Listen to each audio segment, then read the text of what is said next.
శ్రీ సన్నిధి ప్రేక్షకులకు నమస్కారం. మనం ఎందరో యోగులను, ఎందరో గురువులను, మరెందరో సాధకులను నిత్యం కలుస్తూనే ఉన్నాం. వారి నుంచి అద్భుతమైనటువంటి ఆత్మజ్ఞానాన్ని తీసుకుంటూనే ఉన్నాం. మన భారతదేశం మొత్తం ప్రపంచానికే జ్ఞానాన్ని అందిస్తున్నటువంటి ఒకే ఒక ఆధ్యాత్మిక కేంద్రం.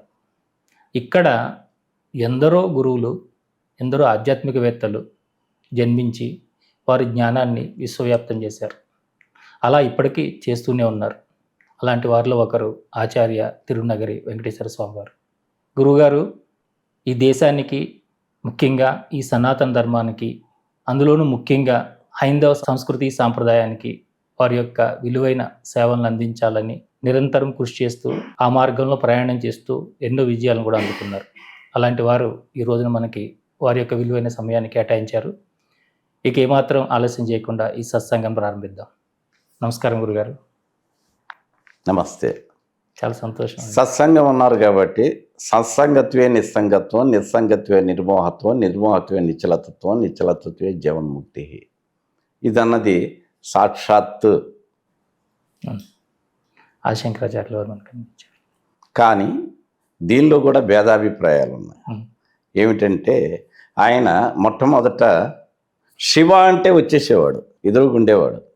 ఆ తర్వాత ఒకసారి ఒక చిన్న యాక్సిడెంటల్గా అమ్మని తీసుకెళ్తా పెన్నా నది ఒడ్డున పడిపోయాడు.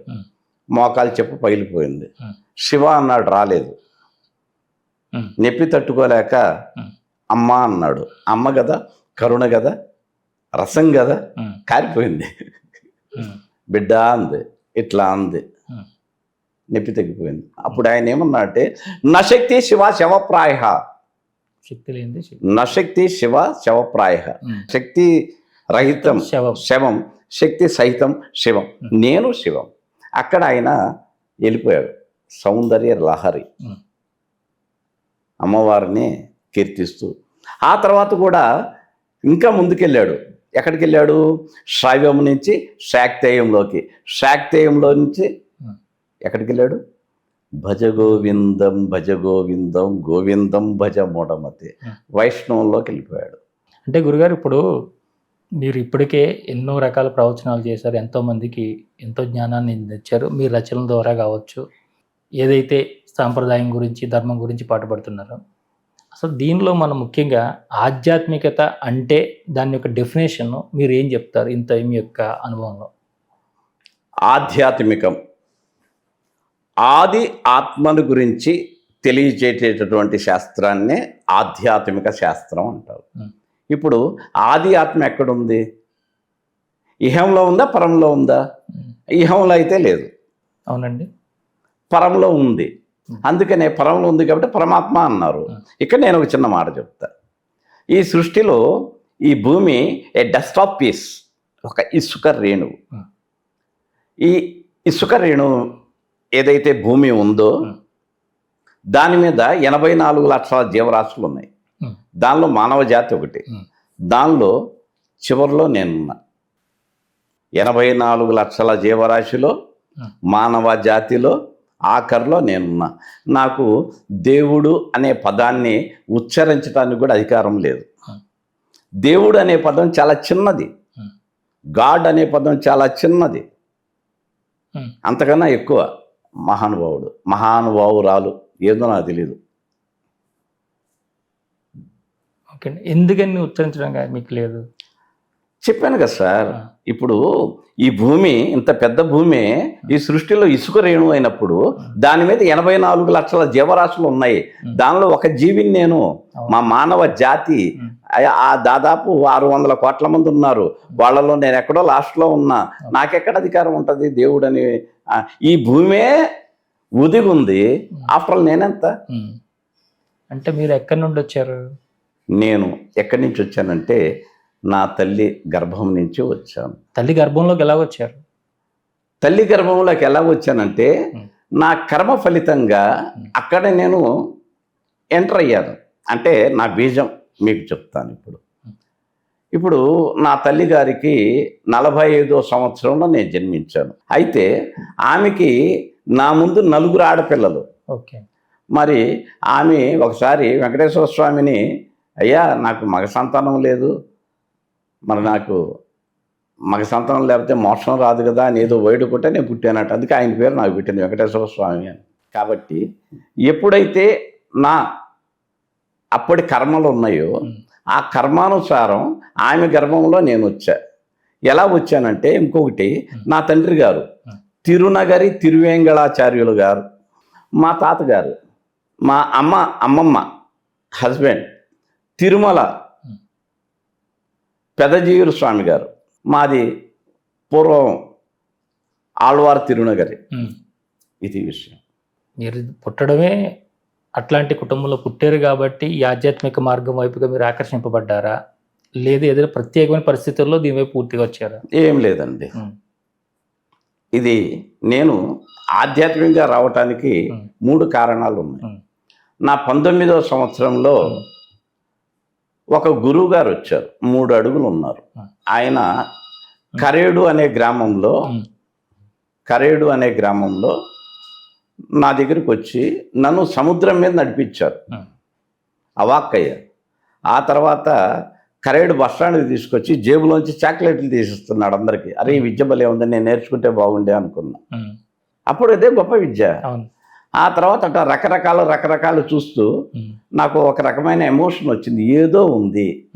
ఏదో ఉంది. ఆ తర్వాత ఒకసారి సింగరాయకొండ అనే గ్రామానికి వెంకటేశ్వర స్వామి అని చెప్పేసి కంది మల్లయ్యపల్లి నుంచి వీరబ్రహ్మేంద్ర స్వామి గారి మనవడు వచ్చాడు.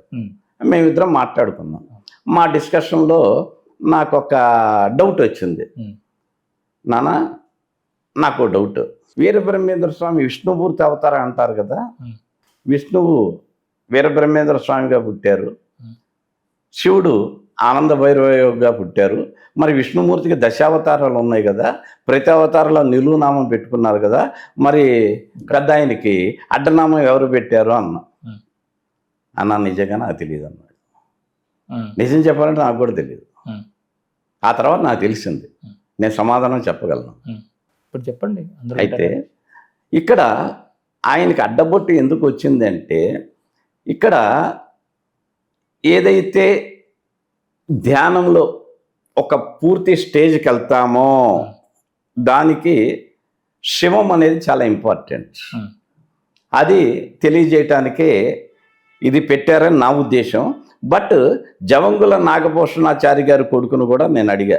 ఆయనే బ్రహ్మం గారి చరిత్ర రాసింది. ఆయన కూడా నాకు తెలియదు అన్నాడు. ఇది నేను నేర్చుకున్నటువంటి తత్వం. మీరు అనుకున్నారు అంటే ఇప్పుడు అక్కడ ఆ రోజున మిరాకిల్స్ చూసిన తర్వాత ఎన్నో రకాల విద్యలు ఉన్నాయి దీంట్లోనండి నేర్చుకోవాల్సినవి. ముఖ్యంగా దాంట్లో శాబరికి సంబంధించినటువంటి శాబరి మంత్రాలు కావచ్చు, ఇలాంటి అంటే అలాంటివి చేసినప్పుడు అలాంటివి చేయగలుగుతారు కాబట్టి మీరు అటువైపుగా వెళ్ళలేదండి? ఖచ్చితంగా వెళ్ళానండి, ఖచ్చితంగా వెళ్ళా. నేను పంచముద్రలో కూడా వెళ్ళాను. నేను పెదాల కట్ల చిన్నార కట్లలో 2 ఊళ్ళల్లో అర్ధరాత్రి 12 గంటలప్పుడు ఆ విద్య మొత్తం నేను చూశాను. నేను కూడా విద్య నేర్చుకున్నాను. కాకపోతే బాణాల రంగస్వామి అని ఒక ఆయన ఉన్నారు, చాలా పెద్ద మాంత్రికుడు, గుత్తికొండ బిలంలో ఉంటాడు. అయితే ఆయన నాకు మోటివేషన్, అరే బేటా ఇటు నువ్వు రావద్దురా, నేను నాశనం అయిపోయాను, నువ్వు అటు వెళ్ళు అన్నాడు. అందుకని అక్కడి నుంచి నేను ఇటు వచ్చేటప్పుడు నాకు ఆర్కే పరిచయం అయ్యాడు, రామకృష్ణ. అయితే ఇక్కడ వామ విద్య, మన ఈ యొక్క దక్షిణాచారం వామాచారం 2 ఉంటాయి. ఆ యొక్క వామాచారాన్ని పక్కకి నెట్టేసి టేస్ట్ అయితే చూసా. ఇటు వచ్చా. వచ్చినప్పుడు నాకు అద్భుతమైనటువంటి గురువులు కలిశారు. మామూలోళ్ళు కాదు. ఒక గురువుని అడిగా, అయ్యా నేను ఇట్లా కూర్చొని ధ్యానం చేస్తా ఉంటే ఏదో ముడ్డి దగ్గర నుంచి పైదాకా జూ అంది, పైనుంచి ఇట్లా వెళ్ళిపోయి చుచ్చుబుడిలాగా ఈ గ్రహాలన్నీ పరిగెత్తుతున్నాయి అన్న. అప్పుడు ఆయన ఏమన్నాడంటే, ఇది నీ కళ అన్నాడు. నేను చిన్నపిల్లోనే, నాకేం తెలియదు. ఆ తర్వాత 3 ఏళ్ల తర్వాత ఇదే నిజమని నాకు తెలిసింది. ఆ తర్వాత నేను బాపట్ల అనే గ్రామానికి వెళ్ళా. అక్కడ సారథి గారని ఒక ఆయన ఉన్నారు. ఆయన నా కళ్ళు తెరిపించారు. ఏమిటి అంటే, యద్భావం తద్భవతి, నువ్వేదనుకుంటావో అదే జరుగుతుంది. గుకారస్య గుణాతీతో రుకారస్య రూపవర్జిత. గుణరహితుడు రూపరహితుడైనటువంటి వాడే గురువు. ఇదొద్దు, వేషమొద్దు, ఏమొద్దు, వెళ్ళిపో. ఆ తర్వాత ఆయన నన్ను బైక్ మీద ఎక్కించుకొని బాపట్లలో వాళ్ళ ఇంటి దగ్గర నుంచి గడియార స్తంభం దగ్గరే తెచ్చాడు. అక్కడి నుంచి అక్కడికి 1/2 కిలోమీటర్. ఒక ఆమె వచ్చింది, పావలియో అంది. ఇట్లా చూసా, జస్ట్ ఇట్లా చూసా, ఇచ్చా. 10 పైసలే ఉంది, ఇచ్చా. అక్కడి నుంచి కిలోమీటర్ వెళ్ళా గురువుగారు ఎమ్మటే. గురువుగారు అక్కడ బైక్ ఆపాడు. 1 కిలోమీటర్ తర్వాత పావలివా అంది. మళ్ళా జేబులో చేపెట్టా. కరెక్ట్గా 10 పైసలే ఉంది, ఇచ్చా. గురువుగారు ఇటు ఇచ్చాడు. నా ఫ్రెండ్ శ్రీనివాస్ అని ఒక ఆయన ఉన్నాడు. ఒరే మూర్ఖుడా, అర్థం కాలేదురా అన్నాడు. ఏందిరా అన్న. ఒక ఆమె నీకు కనపడదు కదా అన్నాడు. అవునన్న. ఒరే కిలోమీటర్ నువ్వు బైక్లో వచ్చావురా, నడిచెట్టు వస్తుందిరా ఎదవా అన్నాడు. కదా, ఆమెరా పార్వతి అన్నాడు. శక్తులన్నీ కూడా మనలోనే తిరుగుతున్నాయి, మనం గుర్తించట్లేదు. మనము గుర్తించట్లేదు.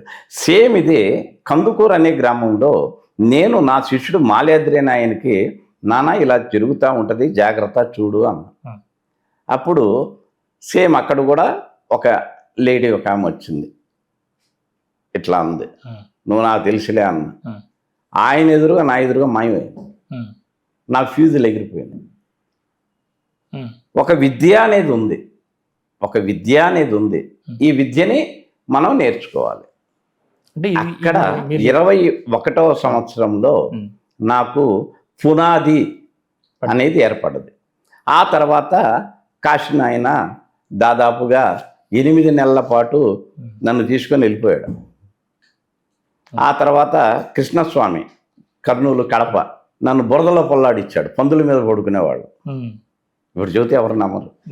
ఈ రోజున సృష్టిని కాపాడటానికి నేను పెద్ద సైంటిస్ట్ అయ్యి రేడియేషన్ని పోగొట్టే లెవెల్కి వచ్చాను. ఒక ఫెర్టిలైజర్ని, పెస్టిసైడ్ని డిటెక్ట్ చేసే లెవెల్కి వచ్చాను. వరల్డ్ హెల్త్ ఆర్గనైజేషన్ కూడా నాకు అన్ని సపోర్ట్ చేసింది. మంచి ఉన్నత స్థితికి నేను రాగలిగాను. అయితే ఒకటి, రత్నగర్భ భారతదేశం. రత్నగర్భ అంటే రత్నాలు లోపల ఉంటాయి కాదు, రత్నాలు పైనే ఉంటాయి.